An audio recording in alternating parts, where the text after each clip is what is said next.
drives dollars out into community, that creates revenue and business, which the philanthropic stuff never would.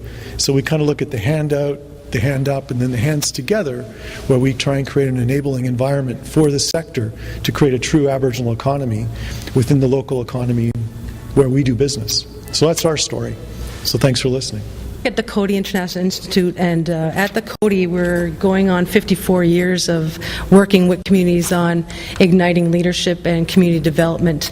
And some of the courses that we offer have to do all with community development, like advocacy and citizen engagement. So we do a lot of work with people around the world and people in Canada as well. And these are all about building up your community. So if you're in middle management, or you want to be a band counselor or a band manager, you want to take these kind of courses. Even to youth in your community who want to get into leadership roles in their community, in the management or director or counselor or chief. And citizen engagement, community-based conflict transformation and peace building. How many times are we fighting with our own people? You know, we have ideas on how to work with that. And we have people from all over the world, and a lot of them understand colonization as well, so they have a lot of similarities to us. Community-based natural resource management. Community about 15 minutes away from the Coady is called Buckengek. It's a Mi'kmaq community. And about 15 years ago, they took natural resource management, and they realized that they had all kinds of basket makers, but no ash trees. So 15 years ago, they started planting ash trees every year. So now they have lots of ash trees and basket makers. They also have facilitation training approaches to community change. So you're always facilitating if you're a leader. You're always standing up in front of a crowd, training and facilitating. We have livelihoods and markets, learning, organization, and change. How many times has a chief and council come in brand new? They don't know what happened the last 2 years. They don't know what happened the last 10 years. You have to have a plan in place. It's the same thing if you're talking about communication and social media. Lots of times the media will come in and talk to, Joe Blow off the street, and he represents you. So if you have these plans in place, and this is a 5-month diploma.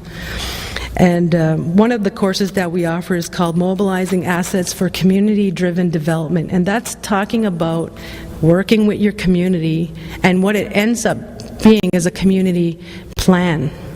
So what you do is you sit down, we teach you how to do these skills and tools, and it's all about mapping in your community, and you're mapping with the people who live there, who know where the assets are.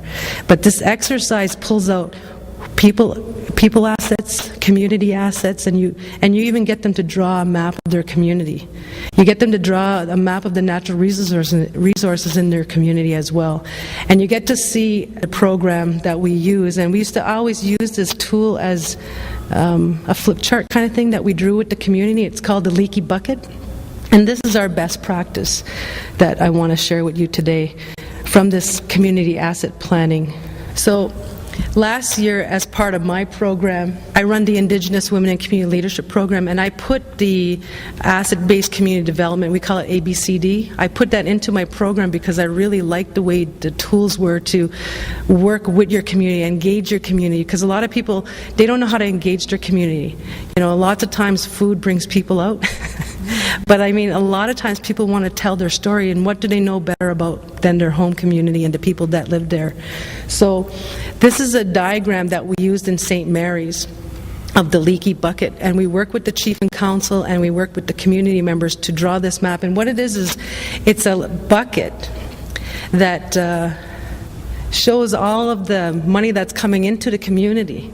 You have government transfer funds, you got privately owned businesses, you have all kinds of money coming into your community. I'm working with the Joint Economic Development Initiative. There are some of the things we're doing, I guess, with JEDI to try to create, I guess, some of those essential skills. Workplace Essential Skills is one of the programs. We were funded a couple years ago, I'd say about 3 years ago now, through the Office of Literacy and Essential Skills to devise an Aboriginal Workforce Essential Skills program. And what fortunately, as a pilot, we were able to add a lot of value to it. And what it worked out to was a 42-week program which brought together an element of our community that would otherwise have, they're chronically unemployed or chronically underemployed, waiting around year to year for projects to come up and maybe get on a project, get enough weeks to get EI, and then just, constantly working with that sort of career outlook every year, if you will. And but the workplace essential skills allowed them to go through a 42-week program exposing them to 9 essential skills that are required in the workplace, exposing them to, simple things like computer literacy, financial literacy. And it was through that program. We ended up, I think we started with approximately, and again, it's a pilot, we started with about 26 participants, and we graduated about 18, because at the end of the day, I think we all realize that as much as you want everyone coming in to finish the program, for various reasons they don't. But of the ones who did finish, of the 18 that did finish, all of them have either gone on to further their education, and one individual in the program was basically very, for her dream job was to work for the local hotel in the Miramichi region of New Brunswick. And through this program and through the work element, she was basically provided that exposure, and as a result ended up getting a job. And I guess I'm coming at this very basic because really, I guess at the end of the day, what we do, it can be summed up and be very basic.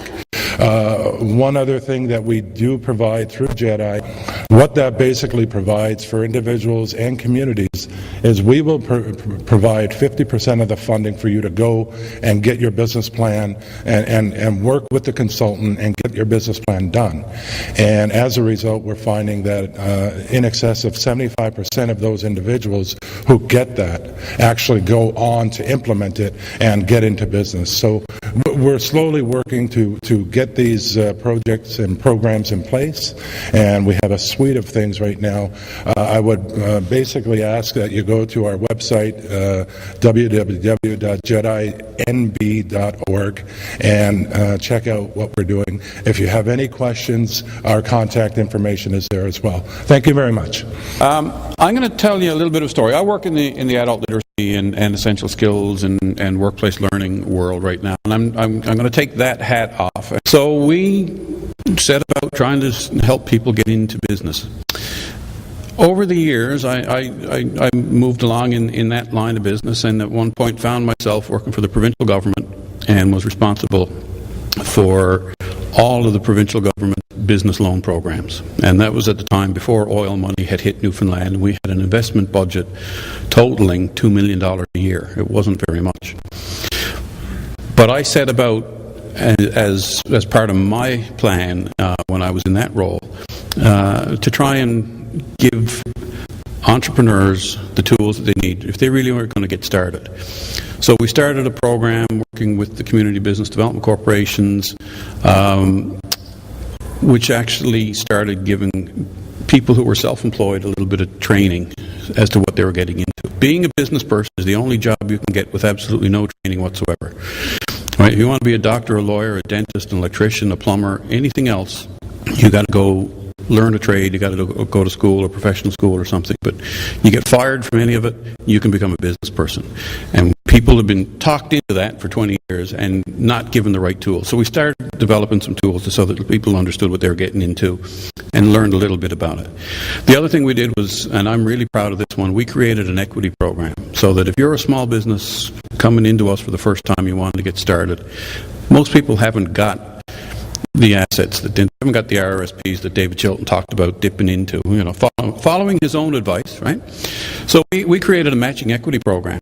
So, and that's really where small businesses suffer. It's on the equity side of the balance sheet. So we created a program. If you've got $10,000 you're going to invest, we'll match it, dollar for dollar. And we'll sit there and it'll be patient money and it'll come out when you're ready to pay it out. And it didn't have to be cash. If you were starting a business and you had a truck that was free and clear that you were putting into the business, it was worth $20,000, we'd match the truck. We'd put in $20,000 cash. And that really got a lot of small businesses their first start. Because once you got a bit of equity on the balance sheet, then you got something you can go to the bank with. We also got involved with a peer lending program through the Federation of Co-ops in Newfoundland and Labrador. So, but we created a micro lending program, a peer lending program, and it ran for about 15 years, and I think it still exists today. And it did some really, really good stuff. $500 to $1,000 to get your business cards printed, get started, just so that you got enough of a presence that you look professional, right? It was all about getting product to market, getting companies ready to go out and face the world. So introductions to new markets, trade missions, that kind of thing, supporting companies when they want to grow, right? It's all about being able to connect people to markets and opportunities. So we do some trade missions, and we do a bit of training beforehand to make sure that people understood what their selling proposition was, why they were trying to go to a particular market, what to expect in that market the first time they went, the second time they went. All right, so I'm Mac Rogers. I'm coming to you from ABC Life Literacy Canada, because as a small literacy organization in Canada, what we try to do is make the best of the money we have. And what we found is the number one thing that worked for us for the last 25 years of successful business is partnerships, corporate partnerships. And that's what we're bringing to you today. I want to talk a little bit about that. First, a little bit about ABC. Our vision is we envision a Canada where everyone has the literacy skills they need to live a fully engaged life. Now, how do we do that? So some of our funding does come through federal government, provincial government, that sort of thing. I'm speaking over the last 25 years. It changes as things change. Secondly, is corporate partnerships, and that's what I was going to speak about. What do you need to have a good corporate partnership agreement to move forward? Firstly, you need a strong executive, strong leadership. That's what you as entrepreneurs bring to it. You also need a sponsorship team. You need to understand the ins and outs, how to negotiate contracts, how to make a sale, how to do a pitch, how to build a presentation. And lastly, you need in our case, the program team or whatever product you're having. Right now, we have 3 programs that are what we would call our lead programs with corporate funding. We have Money Matters, which I'm going to talk a little bit about more, which is a financial literacy program, which is funded in part by both the Government of Canada and TD Bank Group. We also have the Great West Life, London Life, Canada Life Literacy Innovation Award. Now, this is an interesting award because what it does, it rewards innovation. And we've only done it 1 year so far, and we've got 2 more years to go. But an example of the winner was a group out of Prince Albert, First Nations group out of Prince Albert, who did workplace training for daycare workers, and just an amazing literacy program, soup to nuts. And they actually ended up getting corporate sponsorship through ABC Life Literacy's award by winning the award. Lastly, we have Family Literacy Resources by Natrel, another large corporation. Money Matters itself was launched 3 years ago. It's an adult learner financial literacy program where we bring TD Bank volunteers into adult learners organizations, and they get tutored on financial literacy. We've run it through about 900 learners right now. We've engaged over 300 volunteers. We've banked tens of thousands of hours now worth of learning time across the country, including every community and all the provinces but 2 territories. So why do we recommend partnership? That's the next big question.